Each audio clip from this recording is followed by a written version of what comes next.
پہلے حصے میں ریا اپنی دادی کے گاؤں گئی تھی۔ اسے پتہ چلا کہ اس کی خالہ مریم ایک پراسرار کنویں میں غائب ہو چکی ہے۔ اس کنویں میں کالے جادو اور بدروؤں کا اثر تھا۔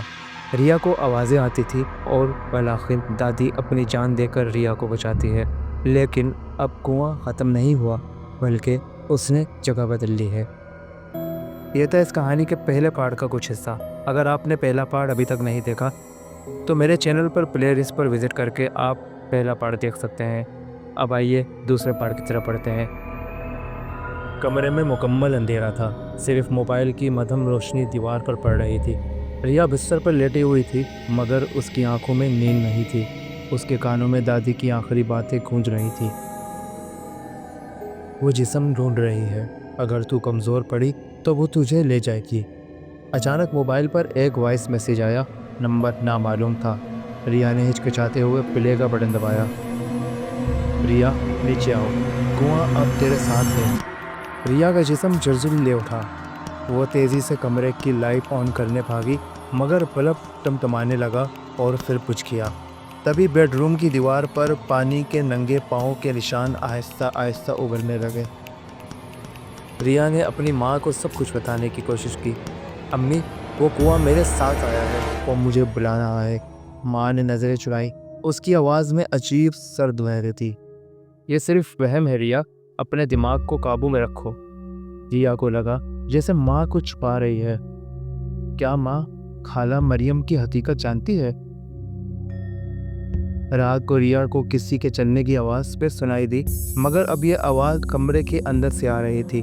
ریا نے خود کو کمبل پر لپیٹ لیا، پھر بستر کے نیچے سے انگلیاں باہر نکلی، سفید پر شکل گندی انگلیاں جو آہستہ آہستہ چادر کو کھینچنے لگی۔ سرگوش ہوئی، میں واپس آ گئی ہوں، تو میرے خون سے ہے۔ ریا نے ہمت کر کے نیچے جھانکا، وہاں کوئی نہیں تھا، مگر جیسے ہی اس نے موبائل کا کیمرہ آن کیا اور فلور پر روشنی ڈالی، اسکرین پر ایک چہرہ نمودار ہوا، جلتا ہوا، زخمی اور آنکھوں میں خالی تھا۔ ریا نے اپنے والد کی پرانی الماری میں ایک خفیہ خانہ کھولا۔ اس میں ایک پرانی ڈائری رکھی تھی جس پر مٹی اور دھاگے بندھے تھے۔ ڈائری میں لکھا تھا، جب ہم نے پہلا بچہ کھویا، ہم نے کالے علم کی مدد لی۔ مریم نے خود کو قربان کیا تاکہ دوسرا بچہ زندہ رہے۔ وہ کنویں میں گئی اور اب زندہ لاش ہے۔ یہ ڈائری ریا کی ماں نے لکھی تھی۔ اب سب واضح تھا، ریا صرف مریم کی بانجی نہیں بلکہ قربانی کا دوسرا رخ تھی۔ اسی شام گھر کے پچھواڑے میں ایک نل خراب ہو گیا۔ جب مستری آیا، اس نے بتایا، بی بی جی، زمین کے نیچے کچھ عجیب ہے، جیسے کوئی کھڑا ہو۔ کھدائی شروع ہوئی اور نیچے سے جو منظر نکلا وہ دل دہلا دینے والا تھا۔ ایک پرانا گہرا پتھریلا کنواں۔ ریا کی چیخ نکل گئی۔ ریا چیختے ہوئے، یہ وہی ہے، یہ وہی کنواں ہے۔ اسی رات ریا نے خواب دیکھا، وہ کنویں کے کنارے کھڑی تھی، اندر سے مریم کی آواز آ رہی تھی، آجا ریا، اب تیری باری ہے، تجھ میں میرا خون ہے، مجھے مکمل کر۔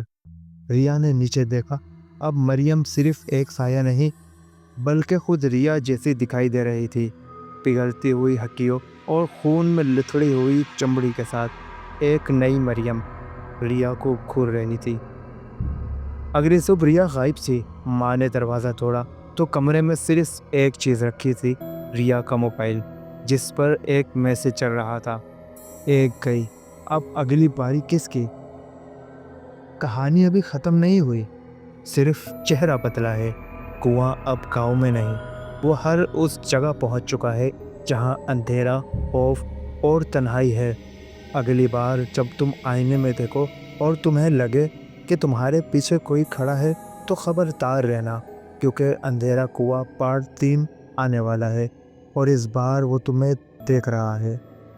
اگر یہ کہانی اچھی لگی تو اس ویڈیو کو لائک کریں، چینل کو سبسکرائب کریں اور بیل آئیکن ضرور دبائیے تاکہ جب اگلی بار کنواں کھلے تم پہلا شکار نہ بنو۔